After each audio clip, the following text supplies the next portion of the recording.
我们来给紫川家这流风绝技难独存。紫川家是抵抗魔，将军，人类又吞兵了。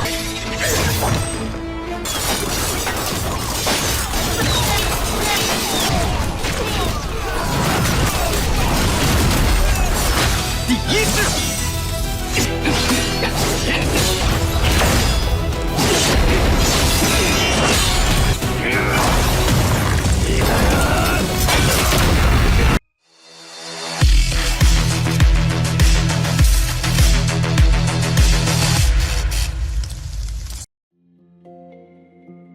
Halo semua, selamat datang di Ruang Sinema. Bagaimana kabar kalian semua? Semoga selalu sehat dan baik-baik saja. Pada hari ini kita akan kembali melanjutkan series Donghua Favor River season kedua. Kita sudah membahas season pertamanya pada channel Ruang Film 2. Untuk tahu lebih lanjut tentang series ini, kita sarankan untuk nonton season pertamanya dulu. Kita akan sediakan link season pertama di playlist. Tanpa berlama-lama, kita langsung saja membahas season kedua dari series ini. Pada episode 38-nya, terlihat pasukan Gustav tengah berkumpul di sebuah tempat.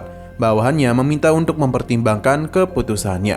Karena Ling Bungsu sendiri pernah berkata kalau Raja Guangming merupakan orang yang penuh dengan siasat. Jadi bisa saja ini semua adalah sebuah jebakan. Namun Gustav sepertinya tidak peduli, terlebih lagi dia itu melihat papan yang mengatakan ia meninggoy di tangan Raja Guangming. Ia pun semakin kesal dan meminta para prajuritnya untuk tetap di sini karena dia itu akan pergi sendirian. Tapi para prajuritnya tidak akan pernah meninggalkannya. Alhasil pergerakan pun mulai mereka lakukan hingga pada akhirnya mereka pun melihat pasukan Xiu. Tapi karena mereka berpencar membuatnya bingung. Hanya saja kata-kata yang ditinggalkan oleh Xiu membuat Gustav semakin marah saja. Ia membagi kelompoknya dan jika ada jejak dari Raja Guangming, mereka harus segera melaporkannya kepada dirinya. Tapi dalam pengejaran itu, kelompok Xiu kembali berpencar. Mau tidak mau, Gustav pun harus mengikuti permainannya karena bagaimanapun kata-kata yang kembali Xiu tinggalkan membuatnya semakin murka. Ia berjanji akan membuat Raja Guangming menderita. Siapapun yang berhasil menemukan keberadaan Raja Guangming, maka dia akan berikan hadiah besar. Bawahannya mengingatkan, jika terus seperti ini, maka pasukan mereka akan masuk ke dalam jebakan lawan. Gustav yang memang adalah maniak bertarung tidak terlalu memikirkan hal tersebut.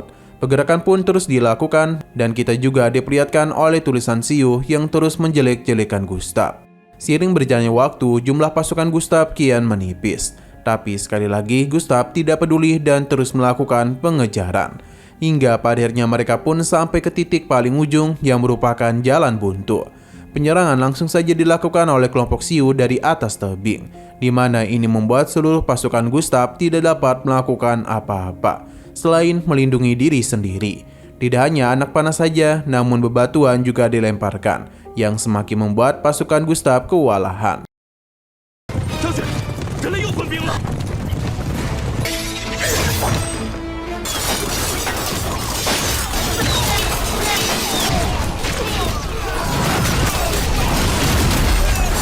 Terlihat banyak sekali bawahannya yang telah gugur.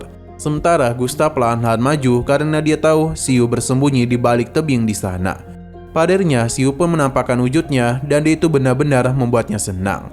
Xiu menanyakan pendapat Gustav apakah dia merasa tidak adil. Gustav tidak terlalu memikirkan hal itu karena selama dia bisa bertemu dengan Raja Guangming maka ini adil saja. Xiu paham dan akan menepati janji untuk bertarung dengannya. Karena itulah Gustav langsung saja mengeluarkan pedangnya yang bernama Kuiku dan telah menghabisi 819 musuh.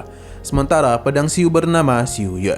Pertarungan langsung saja terjadi di mana terlihat dengan jelas betapa mengerikannya kemampuan yang Gustav miliki. Setiap ayunan pedang yang dia berikan terasa berat untuk ditahan. Meskipun sejauh ini Xiu bisa menahannya, namun terlihat kalau dia itu terus termundur. Gustav memintanya untuk mengeluarkan 7 teknik pedangnya itu. Xiu tidak akan terburu-buru karena dia tahu musuhnya itu memiliki kemampuan yang hebat. Jadi karena itulah dia akan menggunakan teknik tebasan secara perlahan-lahan. Tebasan pertama hampir saja melukai wajah Gustav. Tapi ini tidaklah membuatnya takut dan justru semakin bersemangat saja. Serangan balik pun kembali dirinya berikan, di mana kali ini Xiu pun tertahan oleh kekuatan Gustav. Tapi meskipun begitu, Xiu bisalah membebaskan dirinya. Pertarungan terlihat berjalan dengan sengit. Xiu terus menggunakan teknik 7 tebasan miliknya, sementara Gustav terus mengayunkan pedang dengan kekuatan besar. Sampai pada akhirnya, teknik ke-7 tebasan Xiu berhasil mematahkan pedang Gustav dan juga berhasil memberikan luka parah kepadanya.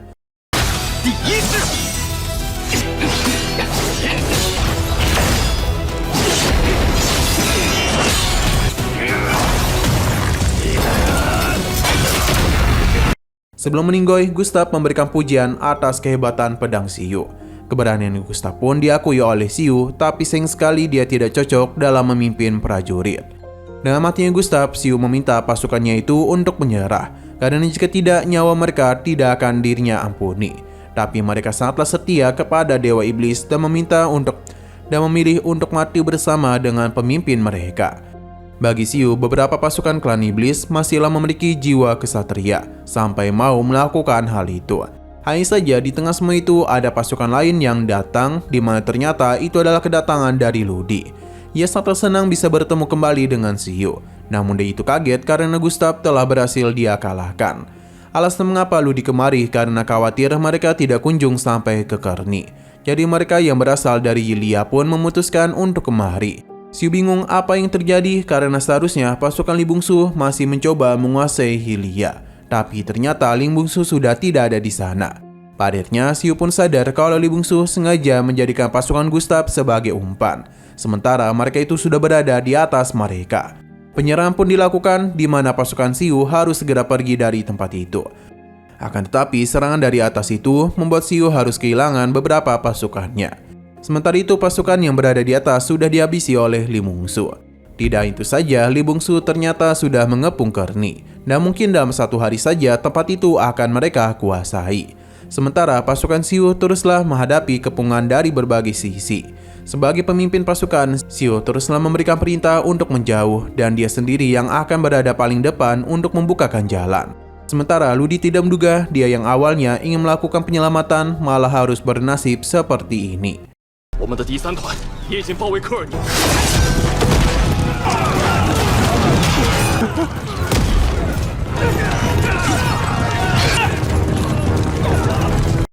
Di saat Li Bungsu terus memperhatikan pengepungan itu, pesan dari Kaisar Dewa Iblis pun tiba.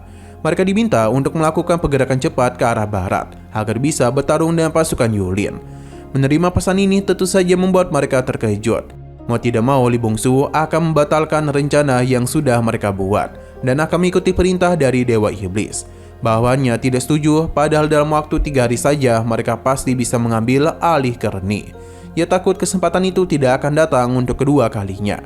Tapi mau diapakan, ini adalah perintah langsung dari Kaisar Dewa Iblis. Jadi mereka akan mengikuti perintahnya. Seluruh pasukan iblis pun mundur yang membuat Xiu bingung apa yang terjadi. Li Bungsu pun memberitahu kalau ia sudah tahu rencana Xiu yang bertahan demi bisa menyerang kastil Dewa Iblis. Ia mengajaknya untuk bertaruh siapa yang lebih cepat. Apakah Xiu yang menjatuhkan kastil Dewa Iblis atau mereka yang akan lebih dahulu meratakan keluarga Jichuan. Dalam perjalanan tersebut terlihat situasi begitu hening. Loji penasaran apa yang akan dilakukan oleh tuannya. Yang mana terlihat kalau saat ini Xiu begitu kesal kepada Li Bungsu. Hingga ia pun mendapatkan surat dari Beicuan kalau urusan di barat laut sudah dia selesaikan. Dan begitu pasukan Yu Feng akan memberikan bantuan. Xiu sangatlah berterima kasih kepada calon istrinya itu. 看是你先拿下我神宝。气死我了！气死我了！西北之事已办妥。阿宇， Balik ke 1 bulan yang lalu, di mana Beicuan telah berada di kediaman keluarga Liu Feng dan bertemu langsung dengan Suwang. Suwang bertanya kondisi Xiu dan setelah mengetahui dia baik-baik saja membuatnya sedikit lega. Ia pun mempersilakan Beicuan untuk duduk dan menjelaskan apa yang dia inginkan. Ia langsung memberitahukan pesan dari Xiu di mana ia menyinggung tentang penyerangan klan iblis terhadap kota atas, yang bahkan sudah hampir 500.000 pasukan klan iblis mengepung mereka. Jika keluarga Jichuan kalah, maka klan iblis pasti akan menekan barat laut, yakni keluarga Liu Feng.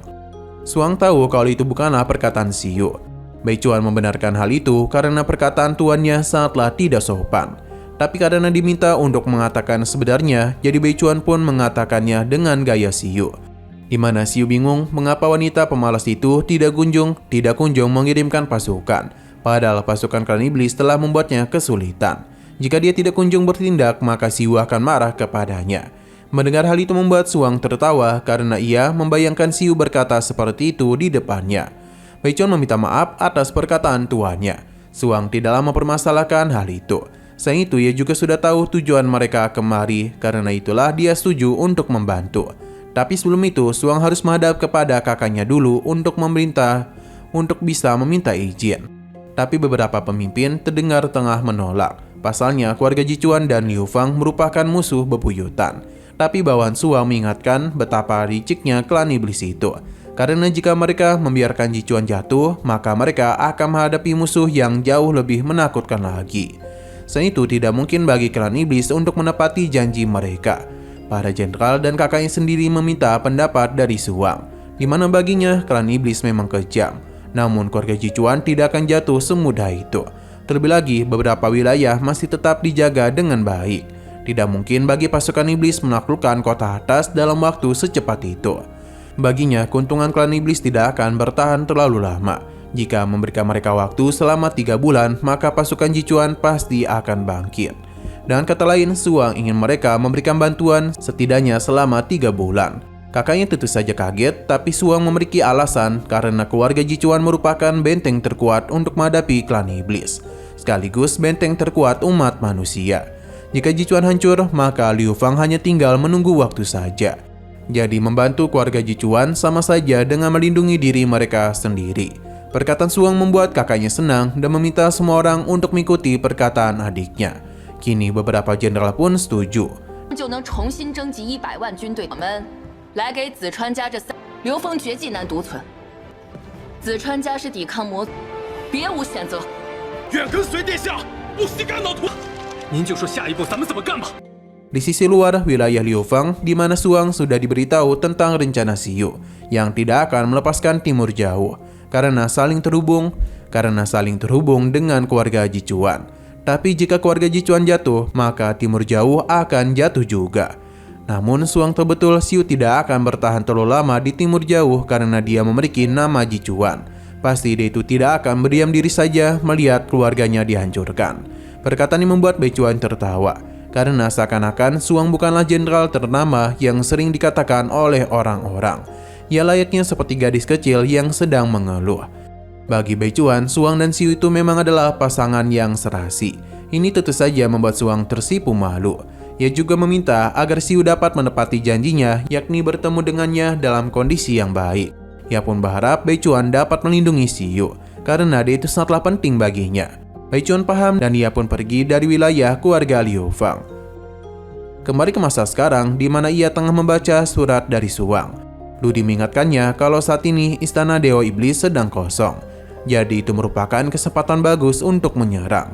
Xiu paham dan sepertinya dia itu akan merubah rencananya, di mana kali ini Xiu akan pergi ke perbatasan dan memberikan bantuan.